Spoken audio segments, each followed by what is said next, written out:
घर आपलं जर बंद असेल, कंटिन्यू बंद, तर तो इश्यू राहतो. तुम्हाला आतमध्ये बाष्पासारखं घरात घुसल्या बघा आपल्याला एकदम गरम असं वाफ अशी जाणवते. तो जो प्रकार आहे ते घरात व्हेंटिलेशन प्रॉपर नसल्यामुळे होणारा प्रकार आहे. ओके.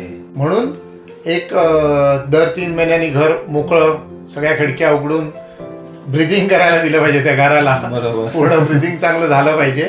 आणि दुसरी गोष्ट, दर 5 वर्षांनी त्याला व्यवस्थित मेंटेन करणं. ओके. त्यावर झाडं रुजू न देणं, वेल वगैरे रुजू न देणं, आजूबाजूचा परिसर स्वच्छ ठेवणं, ह्या गोष्टी या घरासाठी लागतातच. कोणती असू दे, बिल्डिंग असू दे म्हणा किंवा आपलं हे असू दे, मेंटेनन्स हा प्रकार आलाच तर त्याचं लाईफ चांगलं राहतं. म्हणजे फक्त आपण घर बांधून ठेवलं म्हणजे झालं नाही, तर तो वेळच्या वेळी मेंटेनन्स करणे, तर त्याच्यामुळे पण जर तो नाही केला तर त्याच्यामुळे ह्या गोष्टी होऊ शकतात. अजून एक मुद्दा असा होता की जी लोक मोठे 50 लाख 60 लाख 70 लाख असे बंगलो अफोर्ड करू शकतात, त्यांना मेंटेनन्स करायला दर 3 वर्षांनी 4 वर्षांनी पेंट करायला एवढासा इश्यू येत नाही.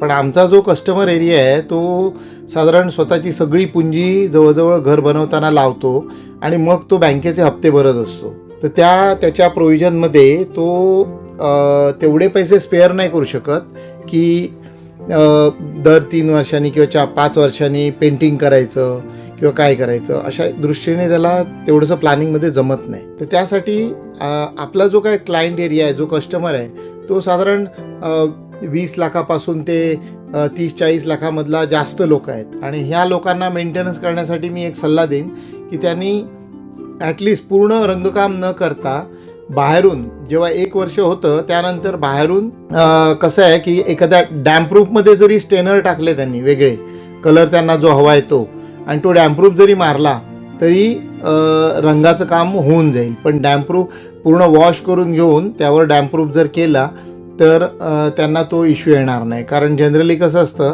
की आणि नंतर मग दर 5 वर्षांनी एकदा जरी डॅम्पप्रूफचं कोट चढवले त्यांनी, 2 कोट 3 कोट असे जर चढवले तर त्यांना जो येणारा विषय, आणि त्याला पण लेबर कॉस्ट म्हणजे नॉमिनल जो आजूबाजूचा जो रंगकाम करणारा लेबर असतो त्याला घेऊन लेबर बेसिसने दिलं, तुम्ही डॅम्पप्रूफ त्याला आणून दिलं आणि रोलरने संपूर्ण वॉश करून झाल्यानंतर रोलरने जर चढवलं तर तुमचे मेजर सगळे जे मेंटेनन्सचे लिकेजचे जे इश्यू आहेत ना ते सॉल्व्ह होण्यासारखे असतात.